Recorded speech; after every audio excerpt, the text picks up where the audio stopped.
Cyber ಕ್ರೈಮ್ಸಲ್ಲಿ ಯಾವೆಲ್ಲ ಥರದ ಅಪರಾಧಗಳನ್ನ ನಾವು ನೋಡ್ತೀವಿ? ಅವರು ನಿಮ್ಮದು ಟಾರ್ಗೆಟ್ ಇರೋದು ನಿಮ್ಮದು ದುಡ್ಡು ಮೇಲೆ. ನಾನ್ ಫೈನಾನ್ಷಿಯಲ್ ಅಂತ ಬಂದಾಗ ನಿಮ್ಮ ಟಾರ್ಗೆಟ್ ಇರೋದು ಮೋಸ್ಟ್ಲಿ ವುಮೆನ್ ಮೇಲೆ. ಸೆಕ್ಸ್ಟಾರ್ಷನ್ ಅಂತ ಏನು ಹೇಳ್ತೀವಿ ಅದು ಜಾಸ್ತಿ ನಾವು ನೋಡೋದು. ಈ ಹೆಣ್ಮಕ್ಳದ್ದು ಫೋಟೋ ಹಾಕ್ಬಿಟ್ಟು ಅವ್ರ ನಂಬರ್ ಹಾಕ್ಬಿಡ್ತಾರೆ, ಇವರು ಸರ್ವಿಸ್ಗೆ ಅವೈಲೇಬಲ್ ಇದ್ದಾರೆ, ಫೋನ್ ಡಿಸ್ಕನೆಕ್ಟ್ ಮಾಡಿಬಿಡಿ. ಇವಾಗ ಫೋನ್ಸ್ ನಿಮಗೆ ಡಿಜಿಟಲ್ ಅರೆಸ್ಟಲ್ಲಿ ಯೂಶಲಿ ವಾಟ್ಸಾಪಲ್ಲಿ ಬರುತ್ತೆ, ಅವ್ರು ನಾರ್ಮಲ್ ಕಾಲ್ ಮಾಡಲ್ಲ. ಏನಕ್ಕೆ ವಾಟ್ಸಪ್ ಆಡಿಯೋ ಕಾಲ್ನ ಅವ್ರು ಕ್ವಿಕ್ಲಿ ವಿಡಿಯೋ ಕಾಲಿಗೆ ಶಿಫ್ಟ್ ಮಾಡ್ಬೋದು. ಆ್ಯಂಟಿ ನ್ಯಾಷನಲ್ ಆ್ಯಕ್ಟಿವಿಟಿ ನೀವು ಮಾಡ್ತಾ ಇಲ್ಲ, ಆ ಥರ ವ್ಯಕ್ತಿಗಳೇ ನಮ್ಮಲ್ಲಿ 99% ಇರೋದು ನಾವೆಲ್ಲ ಅಲ್ವಾ. 1% ಜನ ಅಂಥವ್ರು ಇರ್ತಾರೆ. ಸೊ ನಾವು ಯಾಕೆ ಭಯ ಪಡಬೇಕು? ಈಗ ನಿಜವಾದ ಪೊಲೀಸು ಫೋನ್ ಮಾಡಿದ್ರೆ ಅಂದ್ಕೊಳ್ಳಿ, ನಿಮಗೆ ಕಟ್ ಮಾಡಿದ್ರೆ ಏನಾಗುತ್ತೆ? It's not a crime.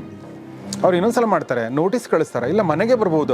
ಅವರು ನಿಮಗೆ ಮೆಸೇಜ್ ಕಳಿಸ್ತಾರೆ, hi I am from so and so, we are offering work from home job ಅಂತ.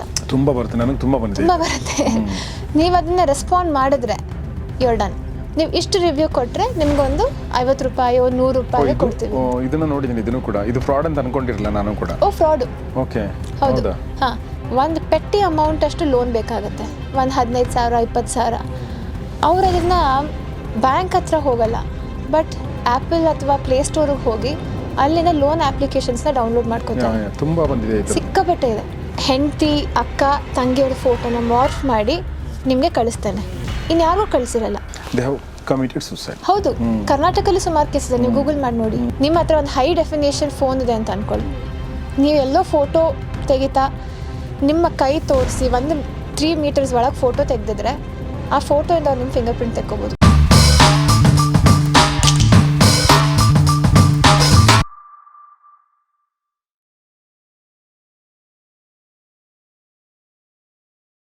ಸ್ನೇಹಿತರೆ ನಮಸ್ಕಾರ. ಗೌರಿ ಶಕ್ಕಿ ಸ್ಟುಡಿಯೋದ ಈ ವಿಶೇಷ ಸಂದರ್ಶನಕ್ಕೆ ನಿಮಗೆಲ್ಲ ಸ್ವಾಗತ. ನಾನು ಗೌರಿ ಶಕ್ಕಿ. ನಮ್ಮ ಜೊತೆಗೆ ಮತ್ತೊಂದು ಸಲ ಪ್ರಿಯಾಂಕಾ ವೈದ್ಯನಾಥ್ ಇದ್ದಾರೆ. ಪ್ರಿಯಾಂಕಾ ವೈದ್ಯನಾಥ್ ಅವರು ನಾನು ಈಗಾಗಲೇ ಹೇಳಿರುವ ಹಾಗೆ ಐಸ್ಯಾಕ್ ಸಂಸ್ಥೆ ಇದೆ, ಅದರ ಅಂದರೆ ಸೈಬರ್ ಕ್ರೈಮ್ನ ಅದ್ರ ಬಗ್ಗೆ ಅವೇರ್ನೆಸ್ ಮೂಡಿಸುವಂಥದ್ದು ಮತ್ತು ಪೊಲೀಸ್ ಜೊತೆಗೆ ಸೈಬರ್ ವಿಕ್ಟಿಮ್ಸ್ನ ಕನೆಕ್ಟ್ ಮಾಡುವಂಥದ್ದು ಮತ್ತು ಸೈಬರ್ ವಿಕ್ಟಿಮ್ಸ್ಗೆ ಒಂದು ಕೌನ್ಸೆಲಿಂಗ್ ಮಾಡುವಂಥದ್ದು, ಈ ಎಲ್ಲ ಕೆಲಸಗಳನ್ನ ಅದು ಮಾಡುತ್ತೆ. ಅದರಲ್ಲಿ ವಿಶೇಷವಾಗಿ ಪೊಲೀಸರೊಂದಿಗಿನ ಒಂದು ಪೊಲೀಸ್ ಜೊತೆಗೆ ನೀವೇನು ಕೆಲಸ ಮಾಡಬೇಕಾಗುತ್ತೆ, ಸೈಬರ್ ವಿಕ್ಟಿಮ್ಸ್ಗಳು ಕೆಲಸ ಇನ್ ದ ಸೆನ್ಸ್ ಹೋಗಿ ಕಂಪ್ಲೇಂಟ್ ಕೊಡಬೇಕಾಗುತ್ತೆ. ಅದಕ್ಕಿಂತ ಮುಂಚೆ ಈ ಥರ ಸೈಬರ್ ವಿಕ್ಟಿಮ್ಗಳನ್ನ ಮತ್ತು ಪೊಲೀಸರನ್ನ ಸೈಬರ್ ಪೊಲೀಸ್ ಮಧ್ಯೆ ಒಂದು ಬ್ರಿಡ್ಜ್ ಆಗಿ ಕೆಲಸ ಮಾಡ್ತಿರೋವಂಥದ್ದು ಸ್ಕಾಪ್ ಕನೆಕ್ಟ್ ಅಂತ ಸಂಸ್ಥೆ, ಅದರ ಹೆಡ್ ಆಗಿ ಕೆಲಸ ಮಾಡ್ತಾರೆ ಪ್ರಿಯಾಂಕಾ ಅವರು. ಪ್ರಿಯಾಂಕಾ ಅವರೇ, ಮತ್ತೊಂದು ಸಲ ನಿಮಗೆ ಸ್ವಾಗತ. Thanks for coming. ನಾನು ಈ ಸಲ ಏನು ಕೇಳಬೇಕು ಅಂದ್ಕೊಂಡ್ರೆ, ಸೈಬರ್ ಕ್ರೈಮ್ಸಲ್ಲಿ ಯಾವೆಲ್ಲ ಥರದ ಅಪರಾಧಗಳನ್ನ ನಾವು ನೋಡ್ತೀವಿ? ಓಕೆ, ನಾನೀಗ ಬರೀ ಇಂಡಿವಿಜುವಲ್ಸ್ ಬಗ್ಗೆ ಫೋಕಸ್ ಮಾಡ್ತೀನಿ ಸರ್. ನಾವು ಇಂಡಿವಿಜುವಲ್ಸ್ ಅಂತ ಬಂದಾಗ 2 ಥರ ಕ್ರೈಮ್ಸ್ ಆಗುತ್ತೆ, ಫೈನಾನ್ಷಿಯಲ್ ಫ್ರಾಡ್ಸ್, ನಾನ್ ಫೈನಾನ್ಷಿಯಲ್ ಫ್ರಾಡ್ಸ್. ಅಂದರೆ ಹಣಕಾಸು ಸಂಬಂಧಪಟ್ಟಂತೆ ಮತ್ತು ಹಣಕಾಸು ಸಂಬಂಧ ಪಡೆದಿರೋದು ಒಂದು. ನಾನೀಗ ಫೈನಾನ್ಷಿಯಲ್ ಅಂತ ಹೇಳಿದರೆ ಅದ್ರಲ್ಲಿ 100 ಥರದ್ದಿದೆ, ಒಂದಲ್ಲ ಎರಡಲ್ಲ. ನಮಗೆ ಮೋಸ್ಟ್ ಕಾಮನ್ ಗೊತ್ತಿರೋದು ಡಿಜಿಟಲ್ ಅರೆಸ್ಟ್. ಏನಕ್ಕಂದ್ರೆ ನಾವು ನ್ಯೂಸ್ ಪೇಪರಲ್ಲಿ, ನ್ಯೂಸಲ್ಲಿ, ಕಾಲರ್ ಟ್ಯೂನ್ಸಲ್ಲಿ ಕೇಳಿ ಕೇಳಿ ಕೇಳಿ ಗೊತ್ತಾಗಿದೆ. ಅದು ಕೂಡ ತುಂಬ ಜನರಿಗೆ ಗೊತ್ತಿರಲಿಕ್ಕಿಲ್ಲ, ಬಟ್ ಅದ್ರ ಬಗ್ಗೆ ಆಮೇಲೆ ಮಾತಾಡೋಣ ಸರ್. ಡಿಜಿಟಲ್ ಅರೆಸ್ಟ್ ಇರೋದ್ರಲ್ಲಿ ನಾವು ನೋಡ್ದಂಗೆ ಡಿಜಿಟಲ್ ಅರೆಸ್ಟ್ ಬಗ್ಗೆ ಒಂದು ಸ್ವಲ್ಪ ಜನಕ್ಕೆ ಇವಾಗ ಇತ್ತೀಚೆಗೆ ಗೊತ್ತಾಗಿದೆ. ಬಟ್ ಡಿಜಿಟಲ್ ಅರೆಸ್ಟ್ 3 ವರ್ಷದಿಂದ ಆಗ್ತಿದೆ. ನಮಗೆ ಇಷ್ಟು ಗೊತ್ತಿದ್ದೂ ಇನ್ನೂ ಕೇಸಸ್ ಬರುತ್ತೆ ಡಿಜಿಟಲ್ ಅರೆಸ್ಟ್ದು. ಕೆಲವು ಕೇಸಸಲ್ಲಿ ಡಿಜಿಟಲ್ ಅರೆಸ್ಟ್ ಅಂತ ಮಾತಾಡಿದಾಗ ನಾನು ಒಂದು ಸ್ಟೆಪ್ ಜಾಸ್ತಿ ಆಗಿ ಹೋಟೆಲ್ಗೆಲ್ಲ ಕರ್ಕೊಂಡು ಹೋಗಿ ಅರೆಸ್ಟ್ ಅಂತ ಮಾಡಿದ್ದಾರೆ. ಹೌದಾ? ಹೌದು. ಸೊ ನಾನು ಅದ್ರ ಬಗ್ಗೆ ಹೆಚ್ಚಾಗಿ ಮಾತಾಡ್ತೀನಿ. ಸೊ ಫಿನಾನ್ಷಿಯಲ್ ಫ್ರಾಡ್ಸ್ ಅಂತ ಅಂದಾಗ ಈ ಥರ ಎಲ್ಲಿ ಅವರು ನಿಮ್ಮದು ಟಾರ್ಗೆಟ್ ಇರೋದು ನಿಮ್ಮದು ದುಡ್ಡು ಮೇಲೆ. ನಾನ್ ಫೈನಾನ್ಷಿಯಲ್ ಅಂತ ಬಂದಾಗ ನಿಮ್ಮ ಟಾರ್ಗೆಟ್ ಇರೋದು ಮೋಸ್ಟ್ಲಿ ವುಮೆನ್ ಮೇಲೆ. ಸೆಕ್ಸ್ಟಾರ್ಷನ್ ಅಂತ ಏನು ಹೇಳ್ತೀವಿ ಅದು, ಅಥವಾ ಈ ಸ್ಕೂಲ್ ಮಕ್ಕಳು, ಕಾಲೇಜ್ ಮಕ್ಕಳು ಮೇಲೆ ಇನ್ಸ್ಟಾಗ್ರಾಮಲ್ಲಿ ಫೇಕ್ ಅಕೌಂಟ್ಸ್ ಕ್ರಿಯೇಟ್ ಮಾಡಿ ಜಾಸ್ತಿ ನಾವು ನೋಡೋದು. ಈ ಹೆಣ್ಮಕ್ಳದ್ದು ಫೋಟೋ ಹಾಕ್ಬಿಟ್ಟು ಅವ್ರ ನಂಬರ್ ಹಾಕ್ಬಿಡ್ತಾರೆ, ಇವರು ಸರ್ವಿಸ್ಗೆ ಅವೈಲೇಬಲ್ ಇದ್ದಾರೆ ಅಂತ.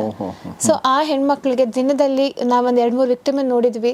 1000 ಮೇಲೆ ಕಾಲ್ಸ್ ಬರುತ್ತೆ ಅವ್ರಿಗೆ, ಹೀಗೆ ನೋಡಿದೆ ಇನ್ಸ್ಟಾಗ್ರಾಮಲ್ಲಿ ನೀವು ಇದ್ದೀರಾ ಫ್ರೀ ಅಂತ. ಸೊ ಈ ಥರ ಕ್ರೈಮ್ಸ್ ಆಗುತ್ತೆ. ಇಲ್ಲಾಂದರೆ ಆಮೇಲೆ ಕೆಟ್ಟ ಕಮೆಂಟ್ಸ್ ಹೊಡೆಯೋದು, ಅಥವಾ ಹೀಯಾಳ್ಸೋದು, ಅಥವಾ ಫೋಟೋನ ಮಾರ್ಫ್ ಮಾಡೋದು, ಇಂಥ ಕ್ರೈಮ್ಸ್ ಸಹ ಆಗುತ್ತೆ. ಅದೆಲ್ಲ ನಾನ್ ಫೈನಾನ್ಷಿಯಲ್ ಫ್ರಾಡ್ಸಿಗೆ ಬರುತ್ತೆ. ಸೊ ನಾವೀಗ ಫೈನಾನ್ಷಿಯಲ್ ಅಂತ ಬಂದಾಗ ಡಿಜಿಟಲ್ ಅರೆಸ್ಟ್ ಬಗ್ಗೆನೇ ಮಾತಾಡೋಣ. ಡಿಜಿಟಲ್ ಅರೆಸ್ಟ್ ಅಂತ ಫಸ್ಟ್ ಆಫ್ ಆಲ್ ಕಾನ್ಸೆಪ್ಟೇ ಇಲ್ಲ ನಮ್ಮ ಲಾನಲ್ಲಿ. ಅರೆಸ್ಟ್ ಅಂತ ಇರೋದು ಫಿಸಿಕಲ್ ಫಾರ್ಮಲ್ಲಿ ಮಾತ್ರ. ಇದು digital fake arrest. Fake arrest, digital arrest ಅಂತ ಯಾವ ಲಾನಲ್ಲೂ ಇಲ್ಲ, ಯಾವ ಕಂಟ್ರಿನಲ್ಲೂ ಇಲ್ಲ. ಬಟ್ ಏನು ಮಾಡ್ತಾರೆ ಇವರು ಅಂದರೆ ಫಸ್ಟು ನಿಮಗೆ ಒಂದು ಫೋನ್ ಬರುತ್ತೆ. ಫೋನಲ್ಲಿ ಬಂದಾಗ ಏನು ಹೇಳ್ತಾರೆ, 2 ಥರ. ಒಂದು, ನಿಮ್ಮದೆಲ್ಲೋ ಪಾರ್ಸೆಲ್ ಸ್ಟಕ್ ಆಗಿತ್ತು, ಆ ಪಾರ್ಸೆಲಲ್ಲಿ ಡ್ರಗ್ಸ್ ಇತ್ತು, ಅಥವಾ ಒಂದು 10 ATM ಕಾರ್ಡ್ಸ್ ಇತ್ತು, ಅಥವಾ 10 ಸಿಮ್ ಕಾರ್ಡ್ಸ್ ಇತ್ತು, ಅದು ನಿಮ್ಮದೇನಾ ಅಂತ ಕೇಳ್ತಾರೆ. ಬಟ್ ಅವ್ರಿಗೆ ಏನಾಗಿರುತ್ತೆ, ನಿಮ್ಮ ಹೆಸರು, ನಿಮ್ಮ ಆಧಾರ್ ನಂಬರು, ನಿಮ್ಮ ಅಡ್ರೆಸ್ಸು ಎಲ್ಲ ಗೊತ್ತಿರುತ್ತೆ. ಹೇಗೆ ಗೊತ್ತಿರುತ್ತೆ? ಅಫ್ಕೋರ್ಸ್ ನಮ್ಮದು ಡೇಟಾ ಲೀಕ್ ಅಂತ ಏನು ಹೇಳ್ತೀವೋ ಅದಾಗಿರುತ್ತೆ. ಇವಾಗ ಎಷ್ಟೊಂದು ಜನ ನೀವು ಕೇಳಿರ್ತೀರ, ನಿಮ್ಮದು ಅಮೆಝಾನಲ್ಲಿ ಪಾರ್ಸೆಲ್ ಬಂದಾಗ ಅದರ ಅಡ್ರೆಸ್ನ ನೀವು ಹರಿದುಬಿಟ್ಟು ಬಾಕ್ಸ್ ಬಿಸಾಕಿ ಅಂತ ಹೇಳಿರ್ತಾರೆ.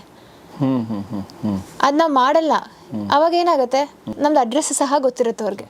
ಒನ್ ಆಫ್ ದಿ ವೇಸ್ ಹೆಂಗೆ ಗೊತ್ತಿರೋದು. ಆಧಾರ್ ಅಂತ ನೀವು ತೊಗೊಂಡಾಗ ನಾವೆಲ್ಲೇ ಹೋದ್ರೂ ನಮ್ಮದು ಪ್ರೂಫ್ ಅಂತ ಕೇಳಿದಾಗ ಆಧಾರೇ ಕೊಡ್ತೀವಿ.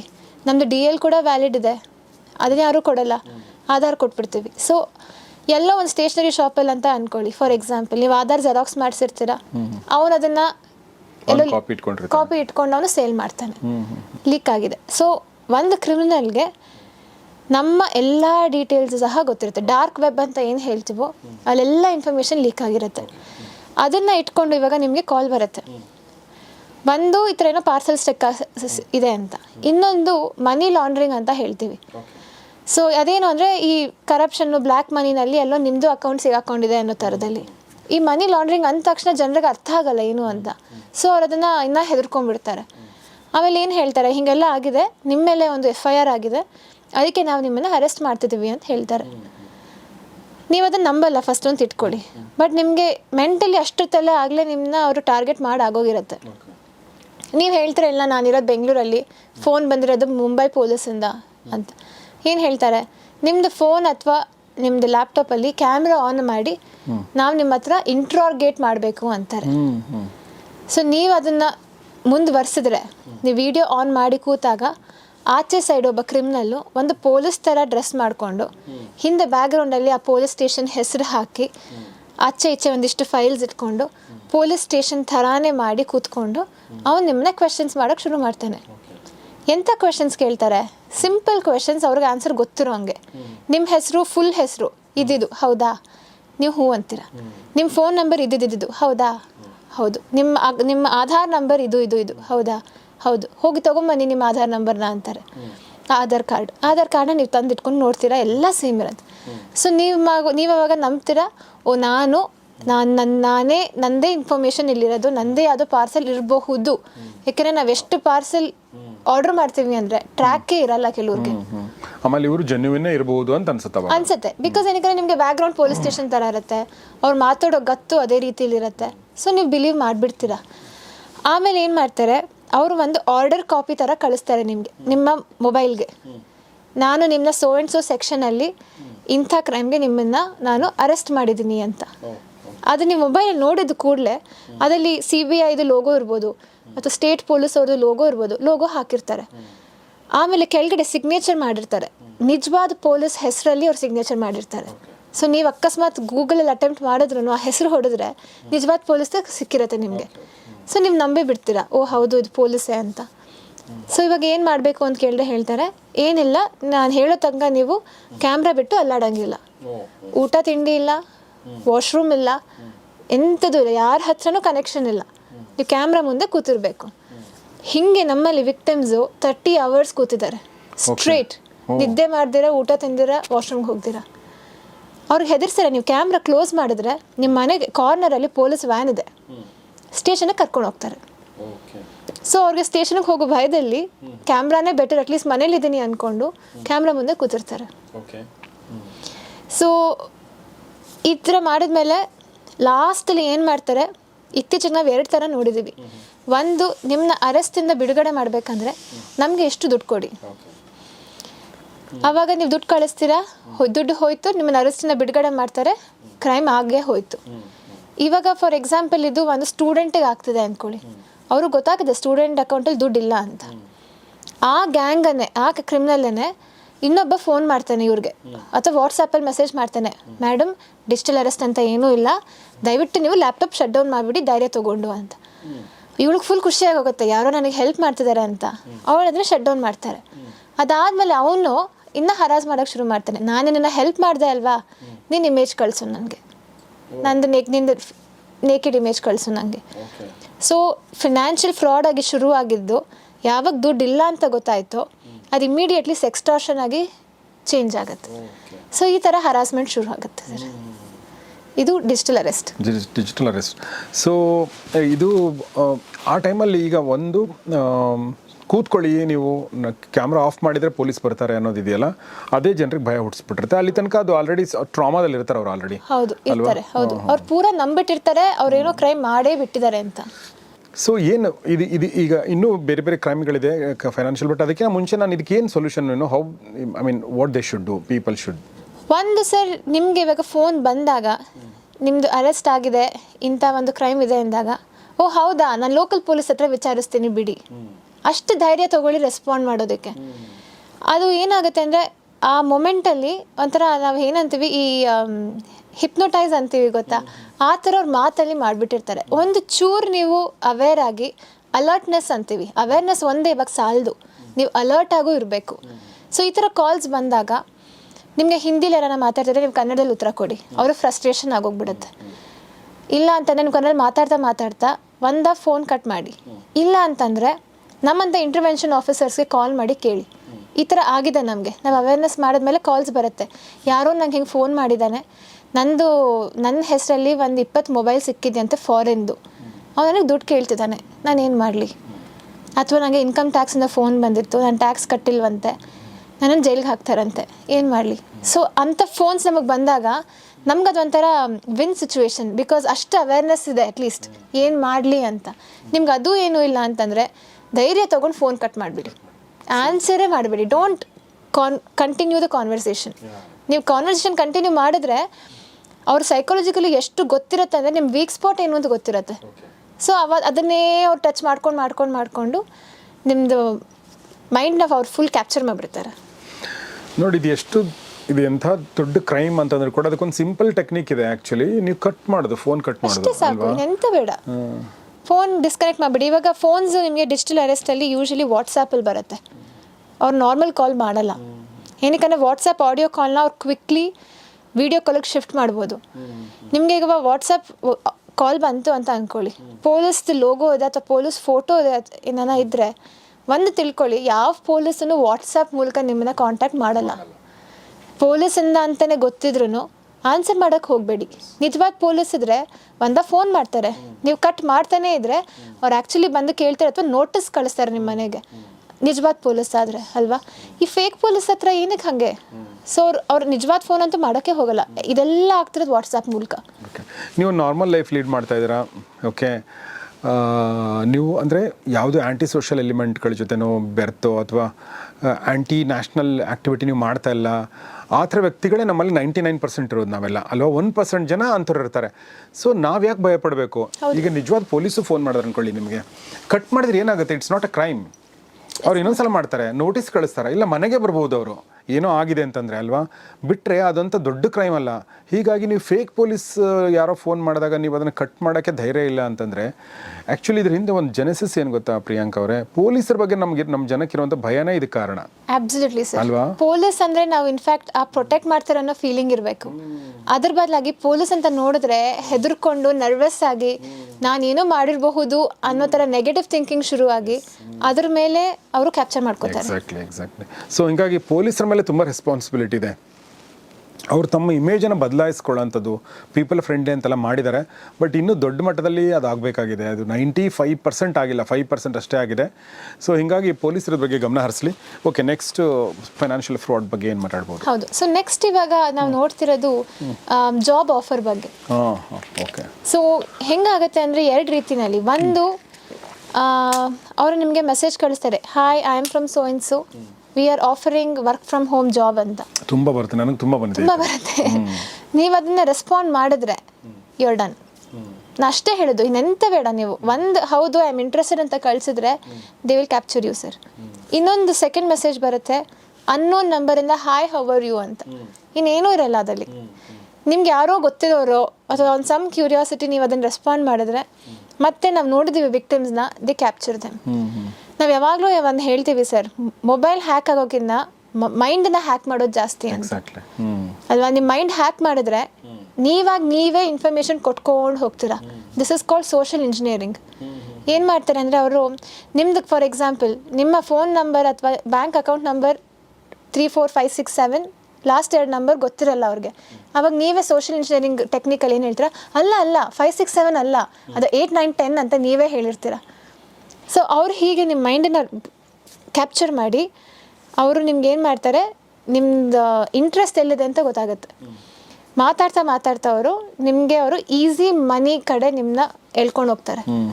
ಫಸ್ಟ್ ಒಂದು ವರ್ಕ್ ಫ್ರಮ್ ಹೋಮ್, ಅದೆಷ್ಟು ಸಿಂಪಲ್ ಅಂದರೆ ಅವ್ರು ಹೇಳ್ತಾರೆ ನಂದೊಂದು ಕಂಪ್ನಿ ಇದೆ, ಗೂಗಲಲ್ಲಿ ಅದನ್ನು ರಿವ್ಯೂ ಕೊಡಿ, ನೀವು ಇಷ್ಟು ರಿವ್ಯೂ ಕೊಟ್ಟರೆ ನಿಮ್ಗೊಂದು 50 ರೂಪಾಯಿ 100 ರೂಪಾಯಿ ಕೊಡ್ತೀವಿ. ಇದನ್ನು ನೋಡಿದ್ದೀನಿ, ಇದನ್ನು ಕೂಡ ಇದು ಫ್ರಾಡ್ ಅಂತ ಅನ್ಕೊಂಡಿರಲಿಲ್ಲ ನಾನು ಕೂಡ. ಫ್ರಾಡು. ಓಕೆ, ಹೌದು. ಹಾಂ, ಇವಾಗ ನೀವು ಹೋಗಿ ಯೂಟ್ಯೂಬಲ್ಲೋ ಅಥವಾ ಗೂಗಲಲ್ಲೋ ನೀವು ರಿವ್ಯೂ ಕೊಟ್ಬಿಟ್ಟು ಸ್ಕ್ರೀನ್ಶಾಟ್ ತೆಗೆದು ಕಳಿಸ್ತೀರಾ ಅಂತ ಅಂದ್ಕೊಳ್ಳಿ. ಅವ್ರು ನಿಮಗೆ ದುಡ್ಡು ಕೊಡ್ತಾರೆ, ಭಾಳ ಒಳ್ಳೆಯವರದಲ್ಲೆಲ್ಲ ಅವರು 200 ರೂಪಾಯಿ 250 ರೂಪಾಯಿ ಎಲ್ಲ ತಕ್ಷಣ ಟ್ರಾನ್ಸ್ಫರ್ ಮಾಡ್ತಾರೆ. ಅವಾಗ ಏನಾಗುತ್ತೆ, ನೀವು ನಂಬಕ್ಕೆ ಶುರು ಮಾಡ್ತೀರಾ, ನನ್ನ ದುಡ್ಡೇ ಇರಲಿಲ್ಲ, ಇವಾಗ 250 ರುಪೀಸ್ ನಾನು ಅರ್ನ್ ಮಾಡಿದೆ ಅಂತ. ಸೊ ಹಾಗೆ ನೆಕ್ಸ್ಟ್ ಟಾಸ್ಕು ಇನ್ನೊಂಚೂರು ಹೈಯರ್ ಲೆವೆಲ್ ಇರುತ್ತೆ. ಆಮೇಲೆ ಏನು ಹೇಳ್ತಾರೆ, ನಮ್ಮದೊಂದು ಆ್ಯಪ್ ಇದೆ, ಅದನ್ನು ನೀವು ಡೌನ್ಲೋಡ್ ಮಾಡ್ಕೊಳ್ಳಿ, ಅದ್ರ ಮೂಲಕ ನೀವು ರಿವ್ಯೂಸ್ ಕೊಡೋಕ್ಕೆ ಶುರು ಮಾಡಿ ಅಂತ. ಸೊ ನೀವು ಇನ್ನೋಸೆಂಟಾಗಿ ಆ ಆ್ಯಪ್ನ ನೀವು ಡೌನ್ಲೋಡ್ ಮಾಡ್ತೀರಾ. ಡೌನ್ಲೋಡ್ ಮಾಡಿದ ಕೂಡಲೇ ಏನಾಗುತ್ತೆ, ಫಸ್ಟ್ ಥಿಂಗ್ ನಿಮಗೆ ಗೊತ್ತಿಲ್ಲದೇ ಅದು ಮ್ಯಾಲಿಷಿಯಸ್ ಇರುತ್ತೆ, ನಿಮ್ಮ ಫೋನ್ ಹ್ಯಾಕ್ ಆಗಿರುತ್ತೆ, ನಿಮಗೆ ಗೊತ್ತಿರಲ್ಲ. ಬಿಕಾಸ್ ನೀವೇ ಅದನ್ನು ಖುದ್ದಾಗಿ ಡೌನ್ಲೋಡ್ ಮಾಡಿದ್ದೀರಾ, ಎಲ್ಲ ಪರ್ಮಿಷನ್ಸ್ ಕೊಟ್ಟಿರ್ತೀರ, contact permission, photos permission, location ಎಲ್ಲ ಆಗಿರುತ್ತೆ. ಆಮೇಲೆ ಅವ್ರು ಏನು ಹೇಳ್ತಾರೆ, ಇವಾಗ ನೀನು ಒಂದು 5,000 ತನಕ ನಿಮಗೆ ರಿಟರ್ನ್ಸ್ ತೋರಿಸಿರ್ತಾರೆ, ನಿಮ್ಗೆ ಅಕೌಂಟಿಗೆ ಹಾಕಿರ್ತಾರೆ. ಹಾಕಿದ್ಮೇಲೆ ಏನು ಹೇಳ್ತಾರೆ, 5,000 ಬಂತಲ್ವಾ, ಇನ್ವೆಸ್ಟ್ಮೆಂಟಿಂದ ನೀನು ಇನ್ನೂ ಈಸಿಯಾಗಿ ಕೆಲಸ ಮಾಡ್ಬೋದು, ವರ್ಕ್ ಫ್ರಮ್ ಹೋಮ್ ಏನಕ್ಕೆ ನಿಮಗೆ. ಸೊ ಗೊತ್ತಾಗ್ತದೆ ಇವಾಗ ಏನು ಮಾಡ್ತಾರೆ, ನಿಮ್ಮದು ಕೆಲಸ ಒಳ್ಳೇದು ಅಂತ ತೋರಿಸಿ ಅಲ್ಲಿಂದ ಅವ್ರು ನಿಮ್ಮನ್ನ ಇನ್ವೆಸ್ಟ್ಮೆಂಟ್ ಕಡೆಗೆ ಎಳ್ಕೊಂಡು ಹೋಗ್ತಿದ್ದಾರೆ. ಸೊ ನೀವು ಅವಾಗ ಅನ್ಸುತ್ತೆ, ಹೌದಲ್ವಾ, ಬಂದಿರೋ 5,000 ನಾನು ಇನ್ವೆಸ್ಟ್ ಮಾಡಿದ್ರೆ ಅದು 10,000 ಆಗುತ್ತಂತೆ, ಮಾಡೋಣ ಅಂತ ನೀವು ಮಾಡ್ತೀರಾ, 10,000 ಕೂಡ ಅವ್ರು ರಿಟರ್ನ್ ಮಾಡ್ತಾರೆ. ನೆಕ್ಸ್ಟ್ ಏನು ಮಾಡ್ತಾರೆ, 50,000 60,000 ಲಕ್ಷಗಟ್ಟಲೆ ದೆನ್ ಅವ್ರು ನಿಮಗೆ ಹೇಳ್ತಾ ಹೋಗ್ತಾರೆ. ಅಲ್ಲಿಗೆ ಹೋದ್ಮೇಲೆ ಏನು ಮಾಡ್ತಾರೆ, ನೀವೆಲ್ಲೋ ಒಂದು ಕಡೆ ಸರಿಗೆ ನಾನು ಹೇಳಿದ ಕೆಲಸ ಮಾಡಿಲ್ಲ, ಸೊ ನಿಮ್ಮ ದುಡ್ಡು ಅಲ್ಲಿ ಬ್ಲಾಕ್ ಆಗೋಗಿದೆ ಅಂತಾರೆ. ಇವಾಗ ನಿಮ್ಮ ದುಡ್ಡು ಬ್ಲಾಕ್ ಆಗಿದ್ದನ್ನ ಹೆಂಗೆ ಬಿಡಿಸ್ಕೋಬೇಕು, ಎಕ್ಸ್ಟ್ರಾ ಇಷ್ಟು ಅಮೌಂಟ್ ಕಟ್ಟಿ ನಿಮ್ಮ ದುಡ್ಡು ನಿಮ್ಗೆ ವಾಪಸ್ ಸಿಗುತ್ತೆ. ನೀವು ಕಟ್ತೀರಾ, ಅದು ಫೇಕ್. ಅಥವಾ ಇಷ್ಟು ದುಡ್ಡು ಬಂದಿದೆ, ನೀವು ಟ್ಯಾಕ್ಸ್ ಕಟ್ಟಬೇಕು, ಇದ್ರ ಮೇಲೆ ಟ್ಯಾಕ್ಸ್ ಕಟ್ಟೋಕ್ಕೆ ನೀವು ಇನ್ನೊಂದು 20% ಆಫ್ ಏನು ದುಡ್ಡಿದೆಯೋ ಅದನ್ನು ದುಡ್ಡು ಕಳಿಸಿ ಅಂತಾರೆ. ಕಟ್ತೀರಾ, ನಿಮಗೆ ಗೊತ್ತಿಲ್ಲದಿರೋ ಹೊಸ ಸಿಸ್ಟಮ್ಸ್ನ ಅವರು ತಂದು ಕನ್ಫ್ಯೂಸ್ ಮಾಡಿ ನಿಮ್ಮ ಹತ್ರ ಇರೋ ದುಡ್ಡನ್ನೆಲ್ಲ ಅವ್ರು ಇಸ್ಕೋತಾರೆ. ಈ ಥರ ನಾವು ನೋಡಿದ್ದೀವಿ. 90 ಲಕ್ಷ 2 ಕೋಟಿ 3 ಕೋಟಿ ಹಾಕಿದವರು ಇದ್ದಾರೆ ಸರ್. ತುಂಬ ಮತ್ತೆ ಎಜುಕೇಟೆಡ್ ಕೂಡ, ತುಂಬ ಇಂಜಿನಿಯರ್ಗಳು, ಡಾಕ್ಟರ್ಗಳು, ರಿಟೈರ್ಡ್ ಪರ್ಸನ್ಗಳು, ಆರ್ಮಿ ಪರ್ಸನ್ಗಳು, ಪೊಲೀಸರಿಗೂ ಆಗಿದೆ, ಒಬ್ಬರಿಗೆ ಪೊಲೀಸರಿಗೂ ಆಗಿದೆ. ಸೊ ಒಂದು ನೆನ್ಪಿಟ್ಕೋಬೇಕು, ಯಾರು ನಿಮಗೆ ಈಸಿ ಮನಿ ಕ್ವಿಕ್ ಮನಿ ತೋರಿಸ್ತಿದಾರೋ ಅದು ಫೇಕ್, ನಿಜವಾದ ಕೆಲಸ ಅಲ್ಲ ಅದು.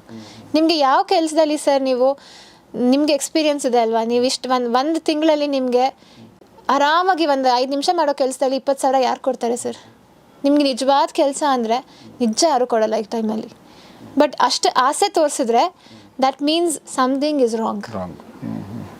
ಅಥವಾ ಇನ್ನೂ ಒಂದು ಸತಿ ಏನು ಮಾಡ್ತಾರೆ ಅಂದರೆ, ಈ ರಿಸರ್ಚ್ ಪೇಪರ್ಸ್ ಅಂತ ಇದೆ, ರಿಸರ್ಚ್ ಪೇಪರ್ಸ್ನ ಕಳಿಸ್ತಾರೆ. ಈ ಎಜುಕೇಟೆಡ್ಸು ಅದನ್ನು ನೋಡಿಬಿಟ್ಟು ಇಂಥ ಜರ್ನಲಲ್ಲಿ ಪಬ್ಲಿಷ್ ಆಗಿದೆ ಅಂದರೆ ನಿಜ ಇರ್ಬೋದು. ಅವರು ಕ್ರಾಸ್ ಚೆಕ್ ಮಾಡೋಕ್ಕೆ ಹೋಗಲ್ಲ. ಸಿಕ್ಕಿರೋ ಏನಿರತ್ತಲ್ವ, ಇವರು ಎವಿಡೆನ್ಸ್ ಕೊಡ್ತಿದ್ದಾರೆ ನಮಗೆ. ಎದ್ರ ಬಗ್ಗೆ ರಿಸರ್ಚ್ ಪೇಪರ್ ಕಳಿಸ್ತಾರೆ ಅವರು? ಇವಾಗ ಫಾರ್ ಎಕ್ಸಾಂಪಲ್ ಸರ್, ನೀವೀಗ ಇನ್ವೆಸ್ಟ್ಮೆಂಟ್ ಅಂತ ತಗೊಳ್ಳಿ, ಸ್ಟಾಕ್ಸ್ ಅಂತ ತಗೊಳ್ಳಿ. ನಿಮಗೆ ಸ್ಟಾಕ್ಸ್ ಅಥವಾ ಶೇರ್ಸು ಬೆಳೀತಾ ಇದೆ ಅನ್ನೋದಕ್ಕೆ ನಿಮಗೆ ಹೇಗೆ ಪ್ರೂಫ್, ಹೇಗೆ ನಂಬಿಸೋದು ನಿಮ್ಮನ್ನ? ನನಗೆ ಮೊಬೈಲಲ್ಲಿ ನೋಡಿದ್ರೆ ಗೊತ್ತಾಗುತ್ತೆ. ಶೇರ್ಸ್ ಅಂತ ಬಂದಾಗ ನಿಮಗೆ ಅವರು ತೋರಿಸ್ತಾರೆ, ಅದು ಫಸ್ಟ್ ಆಫ್ ಆಲ್ ಫೇಕ್ ಇರುತ್ತೆ. ಇವಾಗ ನೆಕ್ಸ್ಟ್ ನಿಮಗೆ ಕ್ರಿಪ್ಟೋ ಅಂತಾರೆ, ಕ್ರಿಪ್ಟೋ ಟ್ರೇಡಿಂಗ್ ಅಂತ ಹೇಳ್ತಾರೆ. ನಿಮ್ಮ ಕ್ರಿಪ್ಟೋ ಟ್ರೇಡಿಂಗಲ್ಲಿ ನಿಮಗೆ ದುಡ್ಡು ಬರುತ್ತೆ ಅಂತ ತೋರಿಸೋದಕ್ಕೆ ಈ ಥರ ರಿಸರ್ಚ್ ಪೇಪರ್ಸ್ ಅನ್ನೋ ಥರನ ನಿಮಗೆ ಕಳಿಸ್ತಾರೆ. ಸೊ ನಾವು ಕ್ರಿಪ್ಟೋ ಟ್ರೇಡಿಂಗ್ ಜಾಸ್ತಿ ನೋಡಿರೋದು ಎಜುಕೇಟೆಡ್ಸೇನೆ. ಸೊ ಹಾಗಾಗಿ ರಿಸರ್ಚ್ ಪೇಪರ್ ನೋಡಿಬಿಟ್ಟು ಅವ್ರು ಫುಲ್ ಖುಷಿಯಾಗಿ ಹೋಗ್ತಾರೆ, ಇದ್ರ ಬಗ್ಗೆ ಒಂದು ಸೈಂಟಿಫಿಕ್ ರಿಸರ್ಚ್ ಮಾಡಿದ್ದಾರೆ, ಒಳ್ಳೆ ಗ್ರೋತ್ ಇದೆ, ಇನ್ವೆಸ್ಟ್ ಮಾಡೋಣ ಅಂತ ಇನ್ವೆಸ್ಟ್ ಮಾಡ್ತಾರೆ. ಅಲ್ಲಿ ಹೋಯ್ತು ಅವ್ರ ದುಡ್ಡು. ಮತ್ತು ಇನ್ನೊಂದೇನಾಗುತ್ತೆ, ಕ್ರಿಪ್ಟೋ ಕಂಪ್ಲೀಟ್ಲಿ ಲೀಗಲ್ ಇಲ್ಲ ಇಂಡಿಯಲ್ಲಿ. ಸೊ ಅವ್ರು ಒಂದ್ಸಲಿ ಇನ್ವೆಸ್ಟ್ ಮಾಡಿ ಫ್ರಾಡ್ ಅಂತ ಗೊತ್ತಾದ್ಮೇಲೆ ಪೊಲೀಸವ್ರ ಹತ್ರ ಹೋಗೋದಕ್ಕೂ ಹೆದರ್ಕೋತಾರೆ, because it's not legal what you have done. At the end of the day ಏನಾಗುತ್ತೆ, ರಿಪೋರ್ಟೇ ಆಗಲ್ಲ ಆ ಕೇಸು. ಕ್ರೈಮ್ ಆಗಿದೆ ಬಟ್ ರಿಪೋರ್ಟ್ ಮಾಡೋಕ್ಕೆ ಅವ್ರಿಗೆ ಧೈರ್ಯ ಕೂಡ ಇರಲ್ಲ, ಬಿಕಾಸ್ ಗೊತ್ತು ಅದು ತಪ್ಪು ಅಂತ. ಸೊ ಇನ್ನೊಂದು ಜೊತೆಗೆ ಇದ್ರ ಜೊತೆಗೆ ಏನಂದರೆ ಈ ಆಫರ್ಗಳು ಅಂದರೆ ಡಿಸ್ಕೌಂಟ್ಗಳು, ಈ ಅದು ಟಾಟಾ ಮೋಟರ್ಸ್ ಒಂದು ನಿಮಗೆ ಕಡಿಮೆ ಇದರಲ್ಲಿ ದುಡ್ಡು ಕೊಡ್ತಾ ಇದೆ, ಸಬ್ಸಿಡೀಸು, ಈ ಥರ ಎಲ್ಲ ಗ್ರೂಪಲ್ಲೂ ನಾನು ನೋಡ್ತೀನಿ ಯಾರೋ ಒಬ್ರು ಇದನ್ನು ಶೇರ್ ಮಾಡ್ತಿರ್ತಾರೆ. ಆಮೇಲೆ SBI ನಿಮಗೆ ಈ ಥರ ಪ್ರೊಬೇಷನಲ್ ಆಫೀಸರ್ಸ್ ಏನೋ ಕಳಿಸ್ತಾರೆ, ಅಥವಾ ನಿಮಗೆ ಕ್ರೆಡಿಟ್ದು ಅಮೌಂಟ್ ಜಾಸ್ತಿ ಕೊಡ್ತೀವಿ ನೀವು ನನ್ನ ಕ್ರೆಡಿಟ್ ಕಾರ್ಡ್ ತೊಗೊಂಡ್ರೆ ಅಂತ. ಕರೆಕ್ಟ್. ಸೊ ಏನೇ ಮೆಸೇಜ್ ಬಂದ್ರೂ ಅವರೆಲ್ಲ ಸ್ಮಾರ್ಟಾಗಿ ಬ್ಯಾಂಕ್ದು ಲೋಗೋ ಹಾಕಿ ಕಳಿಸ್ತಾರೆ ನಿಮಗೆ message. And that need not be true ಅಲ್ವಾ. ನಾಳೆ ನಾನು ನನ್ನ ನಂಬರಲ್ಲೂ ಒಂದು ಬ್ಯಾಂಕ್ದು ಲೋಗೋ ಹಾಕಿ ನಾನು ನಿಮಗೆ ಕಳಿಸ್ಬೋದು. ಬ್ಯಾಂಕೇ ಕಳಿಸ್ತು ಅನ್ನೋ ನಿಮ್ಮದು ಅಟೆಂಪ್ಟ್ ಮಾಡಲ್ಲ ನೀವು to see if it is true or not. So next ಯಾವ ಥರದ್ದು sir? So next very interestingly loan applications. Okay.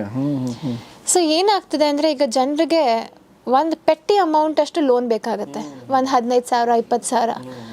ಅವ್ರು ಅದನ್ನು ಬ್ಯಾಂಕ್ ಹತ್ರ ಹೋಗಲ್ಲ, ಬಟ್ ಆ್ಯಪಲ್ ಅಥವಾ ಪ್ಲೇಸ್ಟೋರಿಗೆ ಹೋಗಿ ಅಲ್ಲಿಂದ ಲೋನ್ ಅಪ್ಲಿಕೇಶನ್ಸ್ನ ಡೌನ್ಲೋಡ್ ಮಾಡ್ಕೋತಾರೆ. ತುಂಬ ಬಂದಿದೆ, ಸಿಕ್ಕಾಪಟ್ಟೆ ಇದೆ.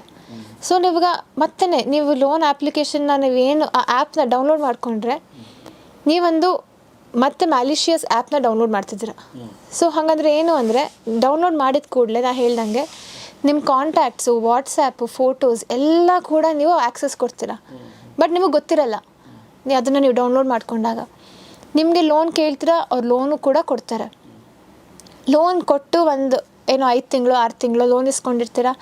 ಇಂಟ್ರೆಸ್ಟ್ ಸಮೇತ ನಿಮ್ಮ ಹತ್ರ ಶಕ್ತಿ ಇದೆ ವಾಪಸ್ ಕೊಡೋದಕ್ಕೆ, ನೀವು ತೀರ್ಸೋಕ್ಕೆ ಹೋಗ್ತೀರ. ಆವಾಗ ಏನಾಗುತ್ತೆ, ಟ್ರಿಕ್ ಶುರು ಆಗುತ್ತೆ. ಹೇಗೆ ಟ್ರಿಕ್ ಶುರು ಆಗುತ್ತೆ? ನೀವು ಹಾಕಿದ ದುಡ್ಡು ನನ್ನ ಅಕೌಂಟಿಗೆ ಬಂದಿಲ್ಲ, ಮತ್ತೆ ಹಾಕು ಅಂತಾರೆ. ನೀವು ಹಾಕಕ್ಕೆ ಹೋಗ್ತೀರಾ. ಇದೇ ಥರ ಶುರು ಮಾಡ್ತಾರೆ. ಆವಾಗ ಗೊತ್ತಾಗುತ್ತೆ ನಿಮಗೆ, ಅವನು ಕ್ರಿಮಿನಲ್ಲು ನಿಜವಾದಲ್ಲ ಅಂತ. ನೀವು ಸ್ಟಾಪ್ ಮಾಡ್ತೀರಾ. ಆ ಕ್ರಿಮಿನಲ್ಲು ನಿಮ್ಮ ಹೆಂಡತಿ, ಅಕ್ಕ, ತಂಗಿಯವ್ರ ಫೋಟೋನ ಮಾರ್ಫ್ ಮಾಡಿ ನಿಮಗೆ ಕಳಿಸ್ತಾನೆ. ಇನ್ಯಾರಿಗೂ ಕಳಿಸಿರಲ್ಲ. ಅದನ್ನು ನೋಡಿ ನೀವು ಯುವರ್ ಶಾಕ್ಡ್, ಮೆಂಟಲಿ ನಿಮಗೆ ಡಿಸ್ಟರ್ಬ್ ಆಗ್ತೀರ. ನಾನು ಕೇಳಿದಷ್ಟು ದುಡ್ಡು ನೀನು ಕೊಡಲಿಲ್ಲ ಅಂದರೆ ನಿನ್ನ ಎಲ್ಲ ಕಾಂಟ್ಯಾಕ್ಟ್ಸ್ಗೂ ಈ ಫೋಟೋ ಹೋಗುತ್ತೆ. ನೀವು ನನ್ನನ್ನು ಕೇಳ್ಬೋದು ಹೆಂಗೆ ಅವ್ರಿಗೆ ನನ್ನ ಅಕ್ಕ ತಂಗಿ ಅಂತ ಗೊತ್ತು ಅಂತ. ಬೇರೆ ಯಾವುದೋ ಹುಡುಗಿದ ಮಾರ್ಫ್ ಮಾಡಲ್ಲ, ಬಟ್ ನಿಮ್ಮವ್ರನ್ನೇ ಮಾರ್ಫ್ ಮಾಡ್ತಾರೆ. ನೀವು ಆ್ಯಪ್ ಡೌನ್ಲೋಡ್ ಮಾಡಿದಾಗ ನಾ ಹೇಳಿದ್ದೆ ನಿಮಗೆ ವಾಟ್ಸಪ್ ಕೂಡ ಅವ್ರಿಗೆ ಆ್ಯಕ್ಸಸ್ ಸಿಕ್ಕಿರುತ್ತೆ. ಸೊ ನೀವು ದಿನದಲ್ಲಿ ಯಾರಿಗೆ ಮೆಸೇಜ್ ಮಾಡ್ತೀರಾ, ನೀವು ಮೆಸೇಜ್ ಮಾಡ್ತಿರೋರು ನಿಮ್ಮ ತಂದೆನ, ತಾಯಿನ, ತಂಗಿನ ಎಲ್ಲ ಗೊತ್ತಿರುತ್ತೆ ಅವ್ರಿಗೆ. ಸೊ ನಾನು ಎಲ್ಲ ಕಡೆ ಹೇಳ್ತಿರ್ತೀನಿ, ನಿಮ್ಮ ಹತ್ರ ನಿಮ್ಮ ಫ್ಯಾಮಿಲಿ ಟ್ರೀ ಇಲ್ಲದೆ ಇರ್ಬೋದು, ಕ್ರಿಮಿನಲ್ಸ್ ಹತ್ರ ನಿಮ್ಮ ಫ್ಯಾಮಿಲಿ ಟ್ರೀ ಇದೆ, ಅವ್ರಿಗೆ ಫುಲ್ ಗೊತ್ತಿರತ್ತೆ. ಇವಾಗ ಫಾರ್ ಎಕ್ಸಾಂಪಲ್ ಅಂದ್ಕೊಳ್ಳೋಣ, ಒಬ್ಬ ಬ್ಯಾಚುಲರ್, ಅವ್ನಿಗೆ ಯಾರು ಹೆಣ್ಮಕ್ಳದ್ದು ಸಂಪರ್ಕನೇ ಇಲ್ಲ, ತಾಯಿ ಇಲ್ಲ, ತಂಗಿ ಇಲ್ಲ, ಹೆಂಡತಿ ಇಲ್ಲ, ಗರ್ಲ್ ಫ್ರೆಂಡ್ ಇಲ್ಲ, ಯಾರೂ ಇಲ್ಲ. ಅವನಿಗೆ ಹೆಂಗೆ ಮಾಡ್ಬೋದು? ಅವನೊಬ್ಬ ರೇಪಿಸ್ಟು ಅಥವಾ ಅವ್ನು ಡ್ರಗ್ಸ್ ಡೀಲ್ ಮಾಡ್ತಿದ್ದಾನೆ, ಆ ಥರ ಮೆಸೇಜಸ್ನ ಅವನ ಕಾಂಟ್ಯಾಕ್ಟ್ಸಿಗೆ ಶೇರ್ ಮಾಡ್ತಾರೆ. ಸೊ ಅವ್ನು ಕೆಲಸ ಮಾಡ್ತಿದ್ರೆ ಅವ್ನ ಬಾಸ್ಗೆ ಹೋಗುತ್ತೆ, ಅವ್ನ ಕೊಲೀಗ್ಸ್ಗೆ ಹೋಗುತ್ತೆ. ಸೊ ಏನಾಗ್ತದೆ, ಅವನದು ರೆಪ್ಯುಟೇಷನಲ್ಲಿ ಡ್ಯಾಮೇಜ್ ಮಾಡೋಕ್ಕೆ ನೋಡ್ತಾರೆ. ಆ್ಯಂಡ್ ಒಂದು ಒಳ್ಳೆ ಫ್ಯಾಮಿಲಿಯಿಂದ ಬಂದವನಿಗೆ ರೆಪ್ಯುಟೇಷನ್ ಡ್ಯಾಮೇಜ್ ಆದರೆ ಎಲ್ಲ ಹೋದಂಗೆ. ಸೊ ಅದಕ್ಕೆ ಅವನು ಕುಗ್ಗಿ ಏನು ಮಾಡ್ತಾರೆ, ಅವ್ನು ಎಷ್ಟು ದುಡ್ಡು ಕೇಳ್ತಾನೋ ಅಷ್ಟು ದುಡ್ಡು ಕೊಟ್ಟು ಕಾಯಿ ತೊಳ್ಕೊಳ್ಳೋಣ ಅನ್ನೋ ಒಂದು ಮೆಂಟಾಲಿಟಿ. ಎಕ್ಸಾಕ್ಟ್ಲಿ. ಅದ್ರ ಜೊತೆಗೆ ಇನ್ನೂ ಒಂದಷ್ಟು ಜನ ಏನು ಮಾಡಿದ್ದಾರೆ ಅಂದರೆ ಈ ಥರ ಆದಾಗ ದೇ ಹ್ಯಾವ್ ಕಮಿಟೆಡ್ ಸುಸೈಡ್. ಹೌದು, ಕರ್ನಾಟಕದಲ್ಲಿ ಸುಮಾರು ಕೇಸ್ ಇದೆ, ನೀವು ಗೂಗಲ್ ಮಾಡಿ ನೋಡಿ. Most husbands have become a victim for this. ಅವ್ರ ಹೆಂಡತಿನ ಫೋಟೋ ಮಾರ್ಫ್ ಮಾಡಿ ಕಳಿಸಿದ ಕೂಡಲೇ ಫೈಟ್ ಮಾಡೋಕ್ಕೆ ಟ್ರೈ ಮಾಡ್ತಾರೆ. ಬಿಕಾಸ್ ಆ ಮೊಮೆಂಟಿಗೆ ಅವ್ರಿಗೆ ಧೈರ್ಯ ಇರುತ್ತೆ, ಇವರೇನು ಕಳಿಸಲ್ಲ, ಅಥವಾ ನನಗೆ ಕ್ರೈಮ್ ಆಗಲ್ಲ ಅನ್ನೋ ಮೆಂಟಾಲಿಟಿನೂ ಜಾಸ್ತಿ ನಮ್ಮಲ್ಲಿ. ಬಟ್ ಆಗುತ್ತೆ. ಸೊ ಅವರು ಕಾಂಟ್ಯಾಕ್ಟ್ಸ್ ಯಾವಾಗ ಕಳಿಸಿ ಯಾರೋ ಅವ್ರಿಗೆ ಫಾರ್ವರ್ಡ್ ಮಾಡಿ ಹೇಳ್ತಾರೆ, ನಂಗೆ ನಿನ್ನ ಹೆಂಡ್ಸಿದ ಈ ಥರ ಫೋಟೋ ಸಿಕ್ತು ಅಂತ. ಅಷ್ಟು ಸಾಕು, ಅವರು ಸೂಸೈಡ್ ಕೂಡ ಮಾಡ್ಕೊಂಡಿದ್ದಾರೆ. Okay, yeah. ಸೊ ಫೈನಾನ್ಷಿಯಲ್ ಫ್ರಾಡಲ್ಲಿ ಮತ್ತೇನು ಉಳ್ಕೊಂಡಿದೆ? ಸೊ ದ ಲಾಸ್ಟ್ ಇಸ್, ನಾನು ಆಧಾರ್ ಬಗ್ಗೆ ಮಾತಾಡ್ತೀನಿ. ಆಧಾರ್ ಯೂಸ್ ಮಾಡಿ ದುಡ್ಡು ಹೇಳ್ಕೋಬೋದು. Okay. So this is called AEPS. ಈಗ ಹೆಂಗೆ ನಮ್ಮಲ್ಲಿ NEFT, RTGS ಇದೆಯೋ, AEPS ಅನ್ನೋದು ಸೇಮ್. AEPS ಅಂದರೆ Aadhaar enabled payment system. Okay. So ಇವಾಗ AEPS ಅನ್ನೋದನ್ನ ಒಂದು ಗೌರ್ಮೆಂಟ್ ಯಾಕೆ ತಂತು ಅಂದರೆ, ಈಗ ಹಳ್ಳಿಗಳಲ್ಲಿ ಅವ್ರ ಹತ್ರ ಕಾರ್ಡ್ಗಳಿರಲ್ಲ, Aadhaar card is mandatory. So ಅವರು ಆಧಾರ್ ಕಾರ್ಡ್ ಮೂಲಕ ಅವ್ರ ಆಧಾರ್ ಕಾರ್ಡ್ ಹಾಕಿ ಫಿಂಗರ್ ಪ್ರಿಂಟ್ ಹಾಕಿದ್ರೆ ದುಡ್ಡು ತೆಕ್ಕೋಬೋದು. ದಿನಕ್ಕೆ ಗೌರ್ಮೆಂಟ್ ಪ್ರಕಾರ ನೀವು 10,000 ರೂಪಾಯಿ ಅಷ್ಟೇ ಹೇಳ್ಕೊಳಕ್ಕೆ ಸಾಧ್ಯ ನಿಮ್ಮ ಆಧಾರ್ ಯೂಸ್ ಮಾಡಿ. ಇವಾಗ ಈ ಇಶ್ಯೂ ಕರ್ನಾಟಕದಲ್ಲೂ ಆಗಿತ್ತು. ಹೆಂಗೆ ಅಂತಂದರೆ, ಒಂದು ನಾ ಹೇಳ್ದಂಗೆ ಆಧಾರ್ ಲೀಕ್ ಆಗಿರುತ್ತೆ, ಅದ್ರ ಜೊತೆಗೆ ಫಿಂಗರ್ ಪ್ರಿಂಟ್ ಸಹ ಲೀಕ್ ಆಗಿರುತ್ತೆ. ಫಿಂಗರ್ ಪ್ರಿಂಟು ನಾನಾ ರೀತಿನಲ್ಲಿ ಲೀಕ್ ಆಗ್ಬೋದು ಸರ್. ಒಂದು, ನಿಮ್ಮ ಹತ್ರ ಒಂದು ಹೈ ಡೆಫಿನೇಷನ್ ಫೋನ್ ಇದೆ ಅಂತ ಅಂದ್ಕೊಳ್ಳಿ, ನೀವೆಲ್ಲೋ ಫೋಟೋ ತೆಗಿತಾ ನಿಮ್ಮ ಕೈ ತೋರಿಸಿ 3 meters ಒಳಗೆ ಫೋಟೋ ತೆಗೆದಿದ್ರೆ ಆ ಫೋಟೋಯಿಂದ ಅವ್ರು ನಿಮ್ಮ ಫಿಂಗರ್ ಪ್ರಿಂಟ್ ತೆಕ್ಕೋಬೋದು. ಓ ಹೌದಾ, ಓಕೆ. ನಾವೆಲ್ಲರೂ ಹೈ ಡೆಫಿನೇಷನ್ ಕ್ಯಾಮ್ರಾ ನೋಡ್ತೀವಿ ಈಗ, ಐಫೋನ್ ಆಗಲಿ ಅಥವಾ ಆ್ಯಂಡ್ರಾಯ್ಡಲ್ಲಾಗಲಿ. This is the downside of it. ಅಥವಾ ಇನ್ನೊಂದು ರೀತಿಲಿ ಹೆಂಗೆ ಲೀಕ್ ಆಗಿರುತ್ತೆ ನಮ್ಮ ಬಯೋಮೆಟ್ರಿಕ್ ಅಂದರೆ, ನೀವೀಗ ಫಾರ್ ಎಕ್ಸಾಂಪಲ್ ಪ್ರಾಪರ್ಟಿ ಟ್ರಾನ್ಸಾಕ್ಷನ್ ಮಾಡೋಕ್ಕೆ ಹೋಗಿರ್ತೀರ, ಬಯೋಮೆಟ್ರಿಕ್ ಕಂಪಲ್ಸರಿ, ನೀವಲ್ಲಿ ಹಾಕಿರ್ತೀರ, ಅಲ್ಲಿಂದ ಲೀಕ್ ಆಗಿರುತ್ತೆ. ಸೊ ಏನಾಗುತ್ತೆ, ಅಲ್ಲಿ ಲೀಕ್ ಆದಾಗ ಆಧಾರ್ ಕಾರ್ಡ್ಗೂ ಬಯೋಮೆಟ್ರಿಕ್ಗೂ ಟ್ಯಾಗ್ ಮಾಡಿರ್ತಾರೆ ಲೀಕ್ ಆದಾಗ. ಆವಾಗ ಯಾರೋ ಒಬ್ಬ ಕ್ರಿಮಿನಲ್ ಏನು ಮಾಡ್ತಾನೆ, ನಿಮ್ಮ ಬಯೋಮೆಟ್ರಿಕ್ನ, ನಿಮ್ಮ ಫಿಂಗರ್ ಪ್ರಿಂಟ್ನ ಸಿಲಿಕಾನ್ ತಂಬ್ ಅಂತ ಸಿಗುತ್ತೆ, ಅದ್ರ ಮೇಲೆ ಹಾಕಿ ನಿಮ್ಮ ಆಧಾರ್ ನಂಬರ್ ಹಾಕಿ ಪ್ರೆಸ್ ಮಾಡಿದ್ರೆ ಆ್ಯಕ್ಸಸ್ ಸಿಕ್ತು. ಸೊ ಅವನಾಗ 10,000 ರೂಪಾಯಿ ಇಳ್ಕೊತಾನೆ. ಆ್ಯಂಡ್ ಯೂಶಲಿ ಫಿನಾನ್ಷಿಯಲ್ ಫ್ರಾಡ್ಸ್ ಹೆಂಗಾಗತ್ತೆ ಅಂದರೆ, ಬ್ಯಾಂಕ್ ರಜಾ ಇರುತ್ತೆ ಅಥವಾ ವೀಕೆಂಡ್ಸ್, ಆವಾಗ ಫೈನಾನ್ಷಿಯಲ್ ಫ್ರಾಡ್ಸ್ ಜಾಸ್ತಿ. ಇಲ್ಲ ಅಂತಂದರೆ ಈಗ ಅವರು ಎಜುಕೇಟೆಡ್ ಮೇಲೆ ಫೋಕಸ್ ಮಾಡಿದ್ರೆ ಅಥವಾ ವರ್ಕಿಂಗ್ ಕ್ಲಾಸ್ ಮೇಲೆ ಮಾಡಿದ್ರೆ, ಟಿಪಿಕಲ್ ವರ್ಕಿಂಗ್ ಅವರ್ಸ್, ನಿಮ್ಮ ಮೈಂಡು ಬೇರೆ ಎಲ್ಲೂ ಹೋಗೋದೇ ಇಲ್ಲ, ನೀವು ಕೆಲಸದಲ್ಲೇ ಮುಳುಗೋಗಿರ್ತೀರ, ಆವಾಗ ಕ್ರೈಮ್ ಆಗಿರುತ್ತೆ. ಸೊ ನೀವು ಅಬ್ಸರ್ವ್ ಮಾಡಿರಲ್ಲ ನಿಮ್ದು ದುಡ್ಡು ಹೋಗಿದೆಯಾ ಇಲ್ವಾ ಅಂತ. ಸೊ ನೀವು ರಾತ್ರಿ ಹೌದು, ನೀವು ಬ್ಯುಸಿ ಇರ್ತೀರ ನಿಮ್ಮ ಕೆಲಸದಲ್ಲಿ ಆಬ್ವಿಯಸ್ಲಿ, ಅವಾಗ ಮಾಡಿರ್ತಾರೆ, ನಿಮಗೆ ಗೊತ್ತಾಗಿರಲ್ಲ. ಅಥವಾ ಕೆಲವು ಕಡೆ ಏನಾಗಿದೆ ಅಂದರೆ, ಹಿಂಗೆ APS ಅಥವಾ ಅದರ್ ಬೇರೆ ಥರ ಫ್ರಾಡ್ಸಲ್ಲಿ 5,000 6,000 ಹೋಗಿರುತ್ತೆ. ನೀವು ನೋಡ್ತೀರಾ, ಓ 5,000 ತಾನೇ, ಯಾವಾಗಲೇ ನಾನು ಏನೋ ಮಾಡಿರ್ತೀನಿ, ಅದ್ರದ್ದು ಮೆಸೇಜ್ ಈಗ ಬಂದಿರ್ಬೋದು ಅಂದ್ಕೊಂಡು ನೆಗ್ಲೆಕ್ಟ್ ಮಾಡಿರ್ತೀರ. ಯಾವಾಗ ದುಡ್ಡು ಲಕ್ಷದ ತನಕ ಹೋಗುತ್ತೋ ಅವಾಗ ನಿಮ್ಗೆ ಅಟೆನ್ಷನ್ ಹೋಗುತ್ತೆ, ಓ 1 ಲಕ್ಷ ಹೋಗಿದೆ ನನ್ನ ಫೋನಿಂದ ಅಂತ. ಸಣ್ಣ ಪುಟ್ಟ ದುಡ್ಡು ಹೋದರೆ ನೀವು ಕೆಲಸದಲ್ಲಿ ಬ್ಯುಸಿ ಇದ್ದಾಗ ನಿಮಗೆ ಗೊತ್ತೂ ಆಗಿರಲ್ಲ. ಸೊ ಹೀಗಾಗಿ ಹೀಗೆ ದುಡ್ಡು ಹೋಗುತ್ತೆ. ಲಾಸ್ಟ್ ಒಂದೇನು ಅಂದರೆ, ಇವಾಗ ಒಂದು ಜೆನ್ಯೂನ್ ಕೇಸ್ ಇತ್ತು, ಎಲ್ಲಿ ಒಬ್ಬರು ಬೈ ಮಿಸ್ಟೇಕ್ ನಿಮ್ಮ ನಂಬರ್ಗೆ ದುಡ್ಡು ಹಾಕ್ಬಿಟ್ಟಿದ್ದಾರೆ. ಅವನು ಏನು ಮಾಡಿದ್ದಾನೆ, ಜೆನ್ಯೂನ್, ಅವನೇನು ಕ್ರಿಮಿನಲ್ ಅಲ್ಲ, ಬಟ್ ಅವನು ನಿಮ್ಮನ್ನು ಕಾಂಟ್ಯಾಕ್ಟ್ ಮಾಡೋಕ್ಕೆ ಟ್ರೈ ಮಾಡಿದ್ದಾನೆ ಅಂತ ಇಟ್ಕೊಳ್ಳಿ. ಹೆಂಗೆ ಟ್ರೈ ಮಾಡಿದ್ದಾನೆ, ಇವಾಗ ನಿಮ್ಮ ಬ್ಯಾಂಕಿಂದ ನಾನು ನಿಮಗೆ ದುಡ್ಡು ಹಾಕಬೇಕಂದ್ರೆ ರಿಮಾರ್ಕ್ಸ್ ಅಂತ ಒಂದು ಸೆಕ್ಷನ್ ಇರುತ್ತೆ, ಅವನು ಅಲ್ಲಿ ಮಾತಾಡೋದಕ್ಕೆ ಟ್ರೈ ಮಾಡಿದ್ದಾನೆ. ಇವರು ಬ್ಯಾಂಕ್ ಅಪ್ಲಿಕೇಶನ್, ಮೊಬೈಲ್ ಅಪ್ಲಿಕೇಶನ್ ನೋಡ್ಕೊಂಡೇ ಇಲ್ಲ. ಅವನೊಂದು 10-15 ಡೇಸ್ ಟ್ರೈ ಮಾಡಿದ್ದಾನೆ, ₹1 ₹2 ಹಾಕಿ ಅದು ರಿಮಾರ್ಕ್ಸಲ್ಲಿ ಬರೆದಿದ್ದಾನೆ, ಟ್ರೈಂಗ್ ಟು ಕಾಂಟ್ಯಾಕ್ಟ್ ಯು, ನಾನು ಬೈ ಮಿಸ್ಟೇಕ್ ಹಿಂಗೆ ಹಾಕಿದ್ದೀನಿ ಅಂತ. ಇವ್ರು ರೆಸ್ಪಾಂಡೇ ಮಾಡಿಲ್ಲ. ಸೊ ಅವ್ನು ಲಾಸ್ಟಲ್ಲಿ ಏನು ಮಾಡಿದ್ದಾನೆ, ಹೋಗಿ ಕಂಪ್ಲೇಂಟ್ ಫೈಲ್ ಮಾಡಿದ್ದಾನೆ. ಸೊ ಫೈನಾನ್ಷಿಯಲ್ ಫ್ರಾಡ್ಸ್ ಒಂದು ಜೆನ್ಯೂನ್ಲಿ ಕೂಡ ಹೀಗೆ ಮಿಸ್ಟೇಕ್ ಆಗೋ ಚಾನ್ಸಸ್ ಇದೆ. ಓನ್ಲಿ ಔಟ್ಕಮ್ ಏನು ಅಂತಂದರೆ, ಅಥವಾ ಹೇಗೆ ನಿಮಗೆ ಗೊತ್ತಾಗತ್ತೆ ಅಂದರೆ, ನಿಮ್ಮ ಸೈಬರ್ ಹೈಜೀನಿಂದ. ನೀವು ಇಲ್ಲಿ ಏನಾಯ್ತು ಈ ಕೇಸಲ್ಲಿ, ಅವ್ನು ದುಡ್ಡು ಹಾಕಿದ್ನಲ್ಲ, ಅವನಲ್ಲಿ ದುಡ್ಡು ಹಾಕ್ತಾ ಅವನು ಟ್ರೈ ಮಾಡಿದ್ದಾನೆ ಕಾಂಟ್ಯಾಕ್ಟ್ ಮಾಡೋದಕ್ಕೆ, ಇವರು ಗೊತ್ತಾಗಿಲ್ಲ. ಸೊ ಅವ್ನು ಹೋಗ್ಬಿಟ್ಟು ಕಂಪ್ಲೇಂಟ್ ಫೈಲ್ ಮಾಡಿ ಅಕೌಂಟ್ ಫ್ರೀಸ್ ಮಾಡಿಸ್ಬಿಟ್ಟಿದ್ದಾನೆ. ಫ್ರೀಸ್ ಮಾಡಿಬಿಟ್ಟಿದ್ದಾನೆ. ಈ ಫ್ಯಾಮಿಲಿ ಹೆಂಗಿತ್ತು ಅಂದರೆ, ಅವ್ರ ತಾಯಿ ಒಬ್ಬರೇ ಇಲ್ಲಿ ಇದ್ದಿದ್ದು ಬೆಂಗಳೂರಲ್ಲಿ, ಮಗ ಸೊಸೆ ಸಿಂಗಾಪುರಲ್ಲಿದ್ದರು. ಆ ಅಜ್ಜಿಗೆ ಗೊತ್ತಿಲ್ಲ ಮೊಬೈಲ್ ಆ್ಯಪ್ ಹೇಗೆ ಯೂಸ್ ಮಾಡಬೇಕು ಅಂತ. ಸೊ ಅವರು ಬ್ಯಾಂಕಿಗೆ ಹೋಗಿ ದುಡ್ಡು ಅವ್ರ ಡೇ ಟು ಡೇ ಆ್ಯಕ್ಟಿವಿಟೀಸ್ಗೆ ದುಡ್ಡು ತೊಗೊಳಕ್ಕೆ ಹೋಗಿದ್ದಾರೆ. ಅವ್ರು ಹೇಳಿದ್ದಾರೆ, ಇಲ್ಲ ನಿಮ್ಮ ಅಕೌಂಟ್ ಫ್ರೀಸ್ ಆಗಿದೆ, ಈಗ ಏನೂ ಮಾಡ್ಲಿಕ್ಕಾಗಲ್ಲ ಅಂತ. ಇದು ಒಂದು ಸ್ಮಾಲ್ ಮಿಸ್ಟೇಕ್ಗೆ, ಬಿಕಾಸ್ ಅವ್ರು ಬ್ಯಾಂಕ್ ಆ್ಯಪನ್ನ ನೋಡ್ತಿರ್ಲಿಲ್ಲ ಅಂದಿದ್ದಕ್ಕೆ, ಅವರಿಬ್ಬರು ಗಂಡ ಹೆಂಡತಿ ಸಿಂಗಾಪುರಿಂದ ಬಂದು ಇಲ್ಲಿ ಇದನ್ನೆಲ್ಲ ಸರಿ ಮಾಡಿ ವಾಪಸ್ ಹೋಗಬೇಕಾಗಿತ್ತು. It's all digital hygiene. ನಾವು ಮನೇಲಿ ಹೆಂಗೆ ದಿನ ಎದ್ದ ತಕ್ಷಣ ನಾವು ಬ್ರಷ್ ಮಾಡಿ, ಸ್ನಾನ ಮಾಡಿ, ಪೂಜೆ ಮಾಡಿ, ತಿಂಡಿ ತಿಂತೀವೋ, ನಿಮ್ಮ ಫೈನಾನ್ಸ್ ಅಂತ ಬಂದಾಗ ಸ್ವಲ್ಪ hygiene is very important. So ಈ ಹೈಜೀನ್ ಏನು ಅನ್ನೋದು ತುಂಬ ದೊಡ್ಡ ಟಾಪಿಕ್ ಅನಿಸುತ್ತೆ ಅಲ್ವಾ? ಬಹುಶಃ ನೆಕ್ಸ್ಟ್ ಟೈಮ್ ಮಾತಾಡ್ಬೋದು. ಯಾಕೆಂದರೆ ನಮ್ಮ ಕೈಯಲ್ಲೇ ಇದೆ ಇದನ್ನು ಪ್ರಿವೆಂಟ್ ಮಾಡುವಂಥದ್ದು. 99% ನಮ್ಮ ಕೈಯಲ್ಲೇ ಇದೆ. ಸೊ ಆ 99% ನಾವು ಮಾಡೋಕ್ಕೆ ಸಾಧ್ಯ ಇರೋದನ್ನು ಪ್ರಿಯಾಂಕಾ ಅವ್ರು ನಿಮಗೆ ಖಂಡಿತ ಹೇಳ್ಕೊಡ್ತಾರೆ ಅಲ್ವಾ?